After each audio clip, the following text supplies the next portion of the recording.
I wouldn't just be giving up on Brian Thomas Jr. yet either, to be honest. I Yeah. think Brian Thomas Jr. is still, in my opinion, I think he's still a better player than Jakobi Meyers. Jakobi Meyers is a solid wide receiver, so don't get any of that twisted. Like, he's a solid wide receiver, but he's not spectacular. He's not. He's a solid complement for Brian Thomas Jr. I think he makes the Jags better, all those things. But I just truly believe that you hang on to Brian Thomas Jr., and ride that out.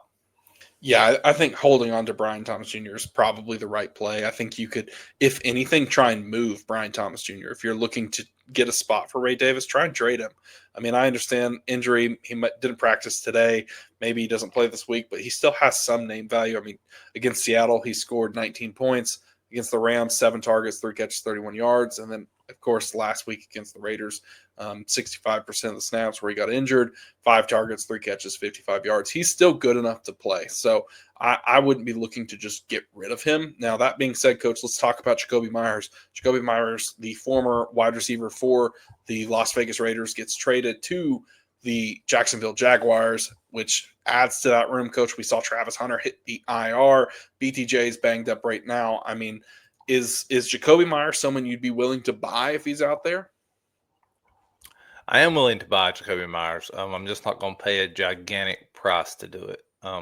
If I really need a wide receiver that I think can help me, and a third wide receiver or something I think could put me over the top, then I'll buy Jakobi Meyers for the right price. Yeah, I think Jacoby's definitely someone I'd be willing to buy too. I mean, he's a really consistent player. You mentioned it before. He's going to make the Jags better. Is he going to replace either BTJ or Travis Hunter? Absolutely not. That's not what they're doing. I think this is more finding a complement for Trevor Lawrence, and especially giving someone to help him right now because the injuries are racking up. This team's trying to make a playoff push. They've got the wins. The division is up for grabs. Well, kind of. I mean, the Colts are kind of running away with it, but they could easily be a wild card team. I mean, they have the opportunity to do something. They beat the Chiefs, so the wins are racking up for the Jags. They just got to find a way to stay healthy and get in there. The defense is playing well. Jakobi, Coach, I think is someone that's is kind of just underwhelming.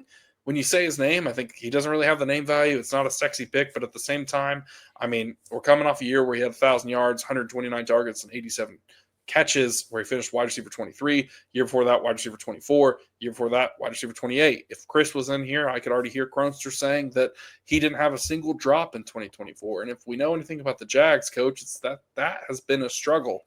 This year, they lead the league in drop passes with 25.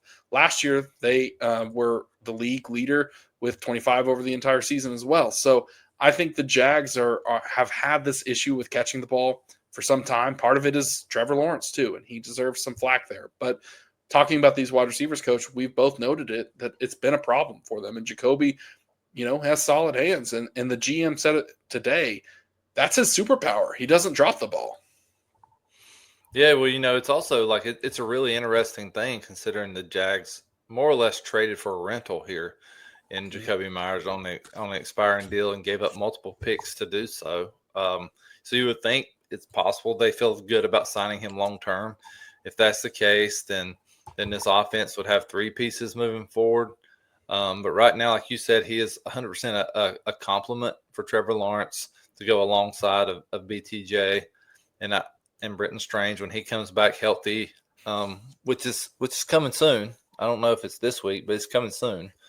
So that's something to keep in mind too. So I really think I would buy Jakobi Meyers. I'm not going to overpay, but I would pay a small price if I could get him on my team, no doubt.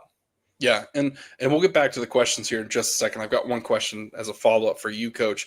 Given the fact that you say you buy him, let's say you're a team like Derek who's looking for a wide receiver, looking for some help, and it's a dynasty league, would you be willing to move a second that's a playoff second to go and get him?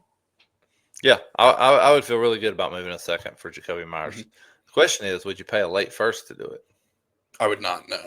I wouldn't do that. I think that's too far. I think if I could get him for a second, I'd absolutely do that. I mean, you've mentioned it. He's a perfect compliment. He's probably going to have a good 4 weeks where he has the opportunity to be the guy and score a bunch of points.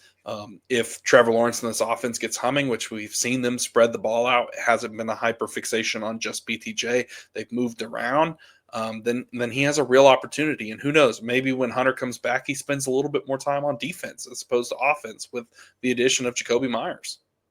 Yeah, I mean, he's wide receiver 20-something, right? I mean, that's just what he is. I mean, historically, next year, year after, that's just kind of who he is at best. So, yeah, I'm with you there. Second's my top dollar there. Okay, well, there you go. Jakobi Meyers is a buy for us. So, well, go out there and see if you can get him.